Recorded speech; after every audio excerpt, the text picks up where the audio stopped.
Morning बच्चों। आज मैं बात सीधी थी शीर्षक कविता जो कुंवर नारायण के कोई दूसरा नहीं काव्य संग्रह से लिया गया है। तो बात सीधी मतलब कि जो बात हम सीधे सरल स्वाभाविक ढंग से कहना चाहते हैं, अगर उसको हम कठिन शब्दों का प्रयोग करें तो वह बात सहज ना होकर कठिन हो जाता, क्लिष्ट हो जाता है और सुनने वाला व्यक्ति उसका अर्थ अलग निकाल लेता है। तो इस शीर्षक में यह बताया गया है कि जहाँ जैसा कथन हो वैसे ही भाषा या वैसे ही शब्दों का प्रयोग करना चाहिए। अपने कथन के अनुसार सहज एवं सरल शब्दों का प्रयोग करना चाहिए, तभी आगे सुनने वाले लोगों के ऊपर उसका प्रभाव होगा। यदि हम कठिन शब्दों का प्रयोग करेंगे तो भाषा धीरे धीरे कठिन हो जाएगी और उसका भाव लोगों के समझ में नहीं आएगा। बात सीधी थी पर एक बार भाषा के चक्कर में जरा टेढ़ी फंस गई। तो बात सीधी सीधी माने सरल, एक बार भाषा के चक्कर मतलब भाषा के घुमाव में जरा टेढ़ी फंस गई। जरा टेढ़ी माने कि भाषा जो है कठिन हो जाती है। तो कवि कुंवर नारायण जी कहते हैं कि व्यक्ति जो है यदि अपने भावों और विचारों को व्यक्त करना चाहता है तो उसे अपने भावों और विचारों के अनुकूल सरल एवं सीधे शब्दों का ही प्रयोग करना चाहिए। यदि वह भाषा के चक्कर में पड़ जाएगा और भाषा के चक्कर में पड़कर सहज एवं सरल ढंग से कही गई बात को वह कठिन शब्दों के द्वारा व्यक्त करने की कोशिश करेगा तो वह टेढ़ी हो जाएगी। अर्थात कहने का मतलब जो हम कहना चाहते हैं लोगों के ऊपर उसका प्रभाव आसानी से नहीं पड़ेगा। कभी कभी ऐसा भी होता है कि सुनने वाला व्यक्ति जो है हमारे भावों को अलग समझ लेता है तो वह कठिन हो जाता, टेढ़ी हो जाती है। उसे पाने की कोशिश में भाषा को उल्टा पलटा, तोड़ा मरोड़ा, घुमाया फिराया। कवि कुंवर नारायण जी कहते हैं कि आधुनिक युग में हम अपने भावों और विचारों को कभी कविता के माध्यम से कहते हैं, कभी गद्य के माध्यम से कहते हैं। तो जो भी हम अपने भावों और विचारों को व्यक्त करें, भावों और विचारों के अनुकूल ही शब्द और भाषा का प्रयोग करें, तभी वह सहज एवं सरल होगी, अन्यथा वह टेढ़ी हो जाएगी। तो कवि कहता है उसे पाने की कोशिश में जब वह टेढ़ी हो जाती है अर्थात लोग उसका अर्थ दूसरा निकाल लेते हैं तो कवि जो है या कहने वाला जो है उसे घुमा फिरा कर पुनः उसे सहज एवं सरल रूप में लाना चाहता है। तो कवि जो है फिर प्रयत्न करता है किसी तरह इधर उधर घुमा फिरा कर उसकी बात बन जाए, लेकिन घुमाने फिराने से उसकी बात जो है और कठिन हो जाती है। उसकी कविता में या भावों में या विचारों में और क्लिष्टता आ जाती है। जो कि एकदम सरल तरीके से कहने की थी वह जो है खत्म हो जाती है। कि बात या तो बने या फिर भाषा से बाहर आए, लेकिन इससे भाषा के साथ साथ बात और भी पेचीदा होती चली जाती। पेचीदा माने कठिन। तो कवि कुंवर नारायण जी कहते हैं यदि हम अपने भावों और विचारों को सहज और सरल भाषा के माध्यम से प्रयोग करें तो भाषा अत्यंत सहज एवं सरल हो जाएगी और लोगों के समझ में आसानी से आ जाएगा।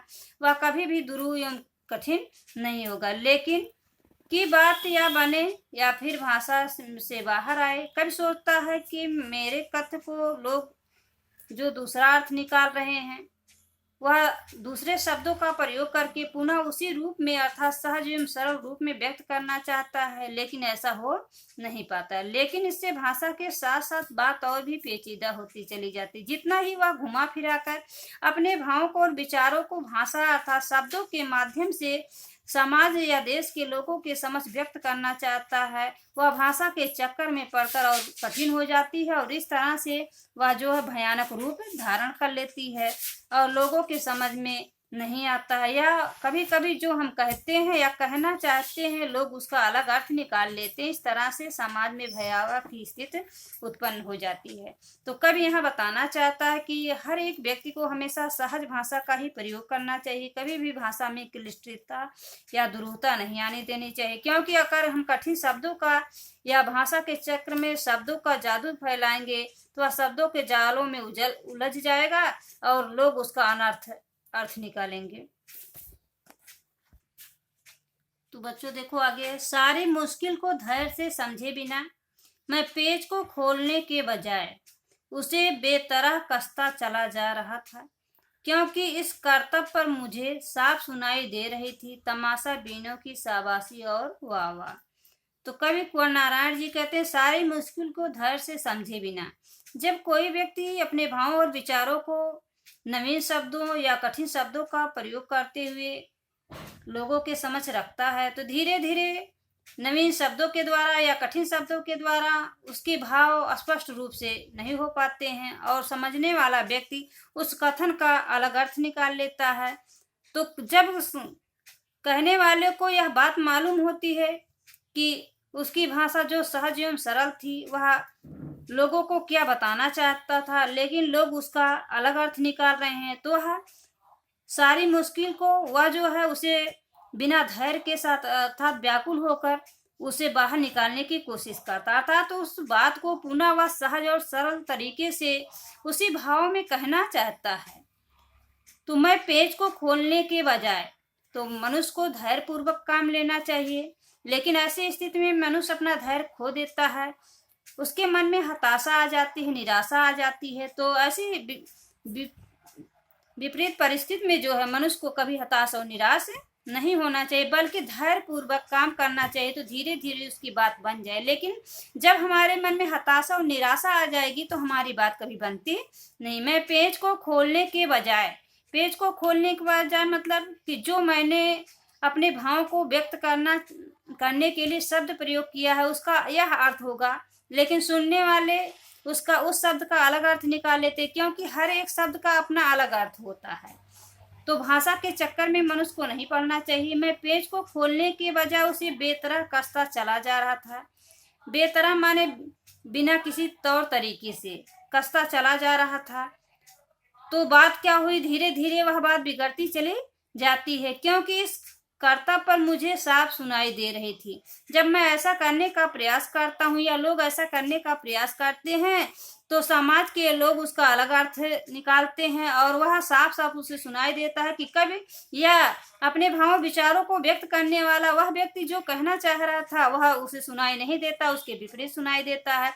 तमाशा बीनों की शाबाशी और वाह वाह। तमाशा बीन माने तमाशा देखने वाले जो है उसको शाबाशी देते हैं और वाह वाह कहते हैं, देखिए यह क्या कर रहा है या क्या कहना चाहता है। लेकिन कवि का या समाज के लोगों का ऐसा कहने का प्रभाव नहीं था, लेकिन फिर भी वह समझ नहीं पाता है। तो कवि कहते हैं ऐसी स्थिति में हमें कभी व्याकुल नहीं होना चाहिए और कभी चिंतित नहीं होना चाहिए, बल्कि अच्छी तरह से सोच समझ कर विवेक पूर्वक काम करना चाहिए, तभी भाषा चक्कर के प्रभाव से आगे बढ़ेगी। यदि हम क्लिष्ट शब्दों का प्रयोग करेंगे तो भाषा जो है चक्कर में आकर प्रभावहीन हो जाएगी, हमारी बात का कोई असर नहीं रह जाएगा। इसलिए कवि ने कहा है कि हर एक शब्द का एक अर्थ होता है, उसकी सार्थकता उसमें निहित होती है।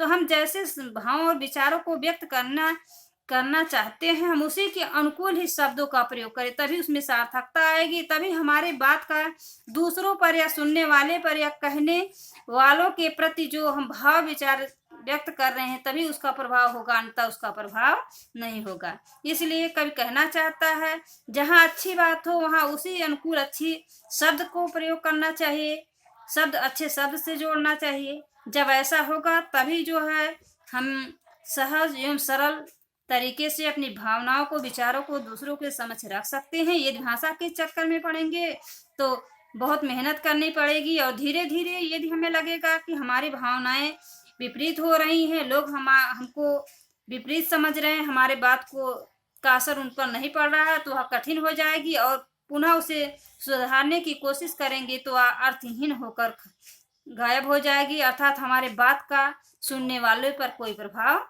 नहीं पड़ेगा।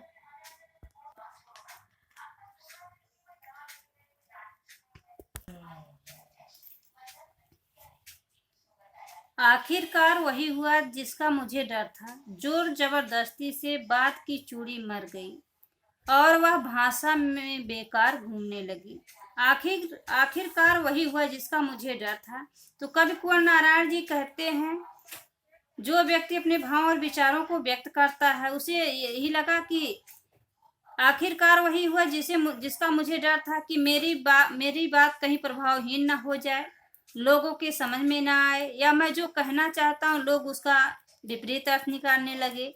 तो कवि को लगा कि अंत में यही हुआ कि मैं जितना ही भाषा के चक्र में उलझता गया, भाषा के जाल में फंसता गया, मेरी बात जो है उतना ही प्रभावहीन होती चली गई। जोर जबरदस्ती से, अगर मैंने जोर जबरदस्ती ना किया होता तो हो सकता है मेरी बात जो है कभी प्रभावहीन ना होती। बात की चूड़ी मर गई, तो बच्चों बात की चूड़ी मर गई माने बात का प्रभावहीन हो जाना। तो कवि को लगता है अगर हम जोर जबरदस्ती करें, किसी तरह ठोक पीट कर कथन और भावों को, विचारों को व्यक्त करने में या सुनने वाले में सामंजस्य स्थापित करने की का प्रयास करेंगे, तो बात की चूड़ी मर जाती है, अर्थात बात का प्रभावहीन हो जाता है, बात का कोई असर नहीं रहता है।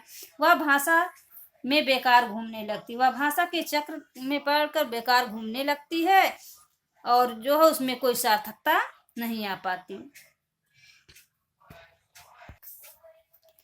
हार कर मैंने उसे कील की तरह उसी जगह ठोक दिया। तो कवि इस पंक्ति के माध्यम से यह बताना चाहता है कि सभी प्रयत्नों के बाद भी कथन और भाषा में सामंजस्य स्थापित नहीं हो पाता, और वह अंत में हार कर जिस रूप में अर्थात जिस तरह से व्यक्त करता उसकी बात बिगड़ी होती, उसी तरह से उसे आसानी से कील की तरह ठोक देता, अर्थात उसी आधार पर उसे वहीं छोड़ देता है, उसे पुनः बनाने की कोशिश नहीं करता। तो जिसके परिणाम स्वरूप यह दिखाई देता है कि जो बात कभी कहना चाहता है वह ठीक ठीक दिखाई नहीं देती, अंदर से उसमें भाव कुछ और होते हैं, सुनने वाला उसके भावों की अभिव्यक्ति कुछ और करता है, इसलिए कवि के भावों की अभिव्यक्ति का उसमें अभाव दिखाई देने लगता है।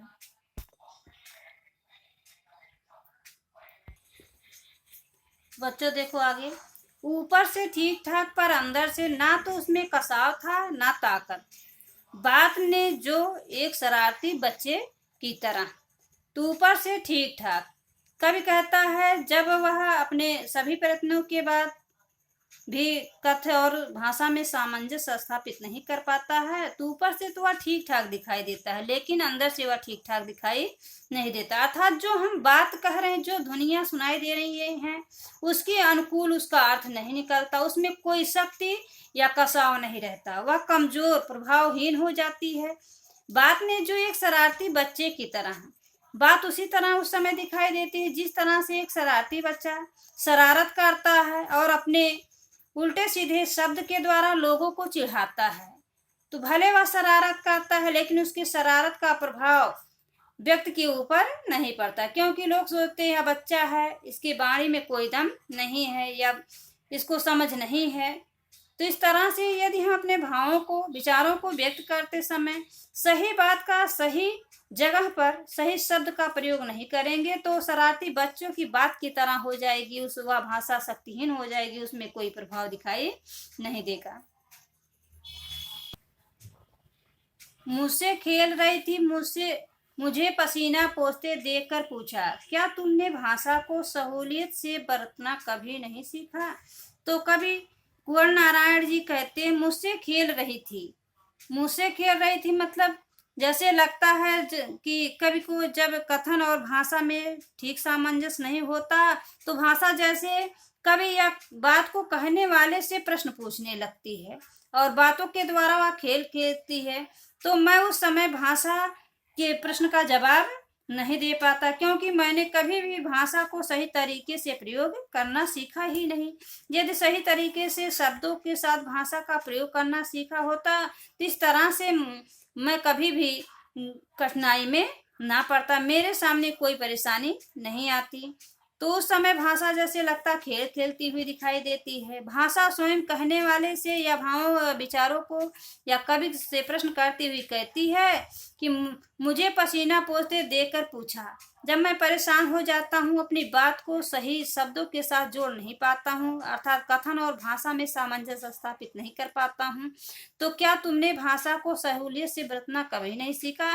तो शब्द या भाषा इस तरह से हमसे प्रश्न करते हैं, कब से प्रश्न करते हैं या कहने वाले से प्रश्न करते हुए कहता है कि क्या तुमने कभी सहूलियत माने आसानी से बात को कहने का तरीका नहीं सीखा?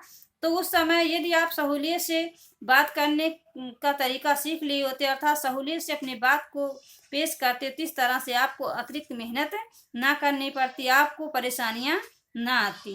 तो इस तरह से कवि कहना चाहता है कि कहीं भी हम रहें, कोई भी बात या विचार व्यक्त करें, तो कथन और भाषा में हमेशा सामंजस्य होना चाहिए। कहने का मतलब जो बात है पूर्ण सही होना चाहिए और सही शब्द से उसका प्रयोग करना चाहिए।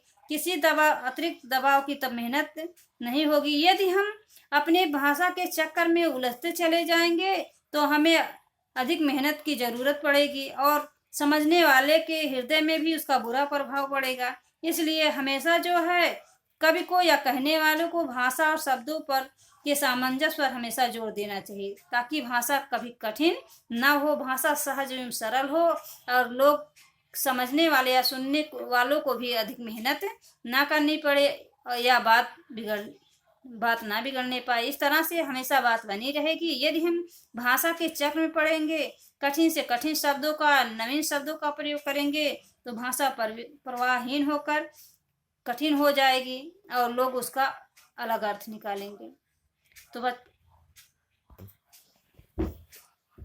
तो बच्चों अब काव्य का सौंदर्य देखिए। तो सबसे पहले कवि कुंवर नारायण जी यह बात सीधी थी पर शीर्षक के द्वारा हमें यह संदेश देना चाहते हैं कि हमेशा कवि को या कहने वाले को हमेशा सहज भाषा का ही प्रयोग करना चाहिए। भाषा के चक्र में पढ़कर कभी भी भाषा को कठिन नहीं बनाना चाहिए। कला पक्ष में भाषा सहज, सरल एवं प्रवाहमयी है। उर्दू शब्दों के साथ खड़ी बोली का प्रयोग किया गया है। अनुप्रास, पुनरुक्त, प्रकाश, बात, अलंकार का प्रयोग हुआ है। मुहावरे युक्त भाषा है। बात बन जाना, बात की चूड़ी मर जाना, बात की पेंच खोलना, बात का शरारती बच्चों की तरह देखना, पेंच को कील की तरह ठोक देना, बात का बन जाना आदि मुहावरों का प्रयोग हुआ है, जिससे भाषा और भी सुंदर हो गई है।